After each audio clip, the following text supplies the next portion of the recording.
प्रधानमंत्री तो बन सकती हैं, लेकिन लोकसभा सदस्य के नाते आप मत नहीं दे सकती हैं। तो वहाँ एक कांग्रेस की मीटिंग होती है, निर्णय लिया जाता है कि आप पार्टी के अध्यक्ष बन जाइए, प्रधानमंत्री किसी और को बना दिया जाए।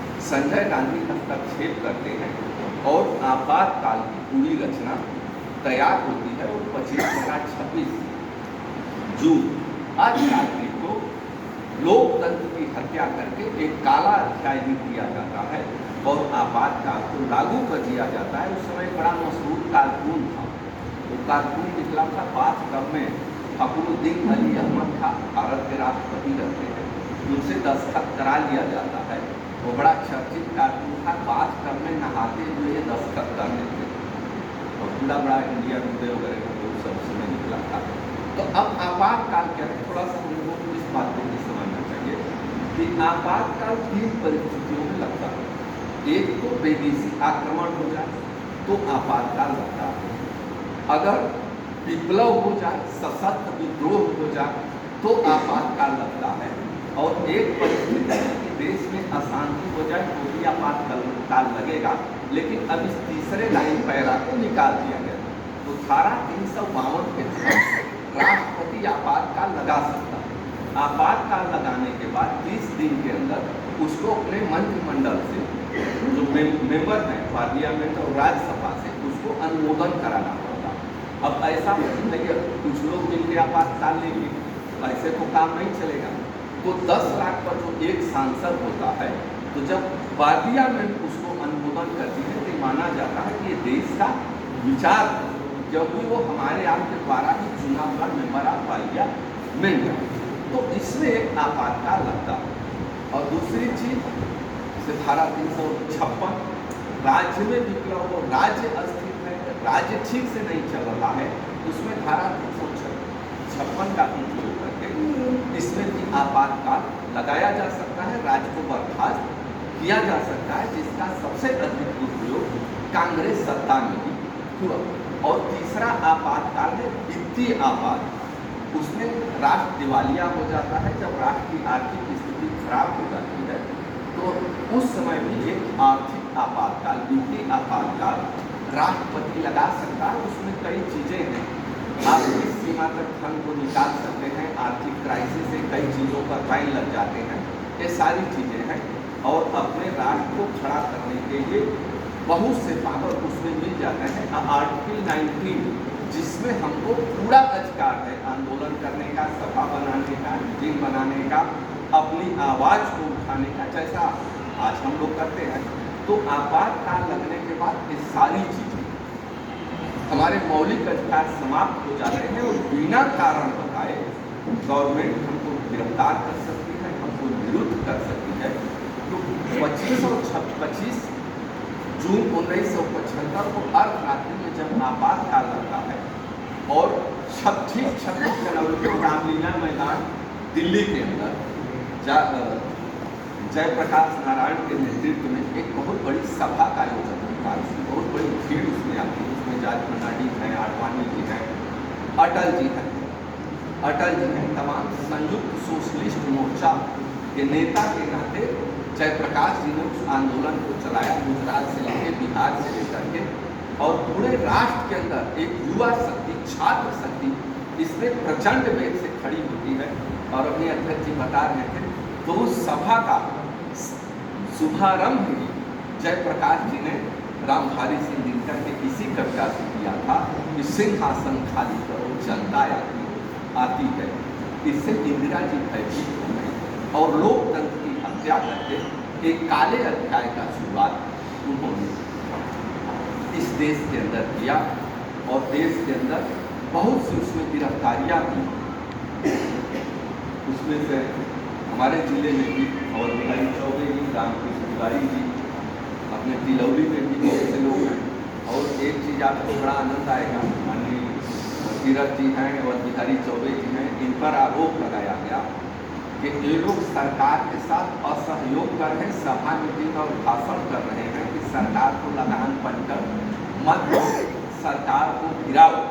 दूसरे के कार्यकर्ता मुझे डॉक्टर राजकिशोर सिंह थे, वहाँ नेहरू और उनके 2 भाई हैं, प्रकाश राजे हैं, पर पुलिस ने आरोप लगाया कि ये लोग बुद्धि का डाकखाना लूटने की योजना बना, ऐसा आरोप लगा के जेल में डाल दिया।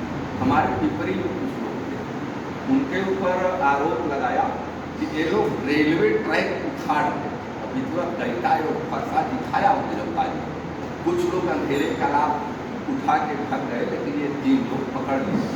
यहाँ शिव शंकर जी थे, योगेश शुक्ला जी थे, इनके ऊपर आरोप लगाया कि ये जो छपका का सब स्टेशन है, ये लोग सब स्टेशन को लूटने की योजना बना रहे थे। और बंधुओं, एक बात मैं बता दूँ, यही गुरौती के थे जवाहरलाल मिश्र, इनको भी आपातकाल में पकड़ा गया था और इनके शरीर में गुड़ पोत करके इनके ऊपर कुत्ता छोड़ दिया। मुरारजी देसाई गले तक के पानी में उनको रखा गया, उसमें से उनका किडनी और गुर्दा खराब हो गया था। आपातकाल बड़ी ही भयावह स्थितियाँ थी और इस कार्यक्रम की रचना ही इसलिए है कि हम उसे भी देखें जो लोग आज लोकतंत्र की दुहाई को देते हैं, जिनके बोलने पर आज पाबंदी है, जो हंस के आज़ादी लेना चाहते हैं, लड़ के और छीन के जो आज़ादी लेना चाहिए, इन लोगों ने कैसा कृत्य इस रात के साथ किया। इसलिए हमारी जो युवा पीढ़ी है, क्योंकि हमारे देश के अंदर बड़ी बड़ी घटनाएं हो जाती हैं, कुछ दिन तक हम उसे याद रखते हैं, लेकिन बहुत जल्दी हम लोगों को भूलने का भी स्वभाव, जिसके अंदर खुद का लोकतंत्र नहीं है, आजन्म जिसके अध्यक्ष केवल नेहरू खानदान से होगा। हमारे अंदर भारतीय जनता पार्टी के अंदर लोकतंत्र है। यहाँ बंगारू लक्ष्मण जैसा सज्जन भी राष्ट्रीय अध्यक्ष हो सकता है, सामान्य किसान राजनाथ सिंह भी अध्यक्ष हो सकते हैं, वेंकैया नायडू भी हो सकते हैं। विधिवत हम 3 साल बाद चुनाव करते हैं और बूथ अध्यक्ष से लेकर के राष्ट्रीय अध्यक्ष तक हम चुनाव करते हैं, ये लोकतंत्र है। मायावती अगर राष्ट्रीय अध्यक्ष से हट जाएं, उनकी पार्टी समाप्त हो जाएगी। मुलायम सिंह अपने समाजवादी लोग अपना पद किसी को दे दें, समाजवाद समाप्त हो जाएगा। और 52 से 55 साल के हो गए, न बहू मिल रही है, न बहुमत मिल रहा है, लेकिन सत्ता उन्हीं को चलानी है। आज कांग्रेस के अंदर रहने वाला युवा राहुल गांधी के नाम पर जिस तरीके से कांग्रेस के अंदर युवाओं की हत्या हो रही है, प्रतिभा का जिस तरीके से हनन हो रहा है, आज उसके अंदर भी युवाओं के मन में एक बुलबुलाहट है कि 90 साल हो जाएगा तब भी ये युवा बना रहेगा और हम युवा बलि चलते रहेंगे। इसलिए तमाम नौजवान युवा आप देखेंगे धीरे धीरे हमारी विचारधारा के पीछे हमारे साथ जुड़ने के लिए लालायित हैं, जुड़ते जा रहे हैं। देश जागृत है, इस देश का मतदाता बदल चुका है। अब यहाँ का नौजवान इस राष्ट्र के बारे में सोचता है। अभी अग्निवीर और अग्निपथ का जो लोग बड़ा विरोध कर रहे थे, वो रामपुर से भी चले गए, वो आजमगढ़ से भी चले गए। आज ये आपकी कुवत है, ये आपकी क्षमता है। और बंधुओं,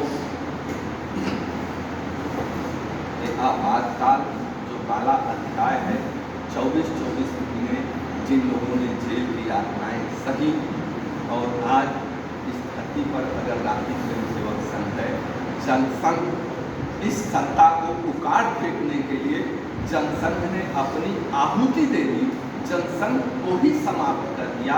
और 77 में हम अपनी आहुति दे करके अपने को हिमालय की तरफ चला करके ये राष्ट्र अक्षुण्ण रहे, इस राष्ट्र का लोकतंत्र अक्षुण्ण रहे, जनता पार्टी के रूप में हमने एक दल बनाया और 77 में हमने सत्ता भी पाया। ये बात अलग है कि 3 साल से अधिक वो सत्ता नहीं चल पाई, लेकिन हम संघर्ष करते रहे, हम अपनी वैचारिक लड़ाई लड़ते रहे और लड़ते लड़ते आज हम यहाँ तक पहुँचे हैं कि आज भारतीय जनता पार्टी का स्वर्ण कलश आकाश को चूम रहा है। और अगर यह आकाश को चूम रहा है तो इसमें हमारी आपकी सबकी भूमिका है। हमारा छोटा छोटा योगदान इस राष्ट्र को महान बना सकता है। और एक ईश्वर की कृपा है कि आज मोदी और योगी के रूप में हमें इतना सक्षम नेतृत्व मिला है। हम युवाओं का एक कर्तव्य होना चाहिए कि हम मोदी जी के हाथों को, योगी जी के हाथों को मजबूत करें।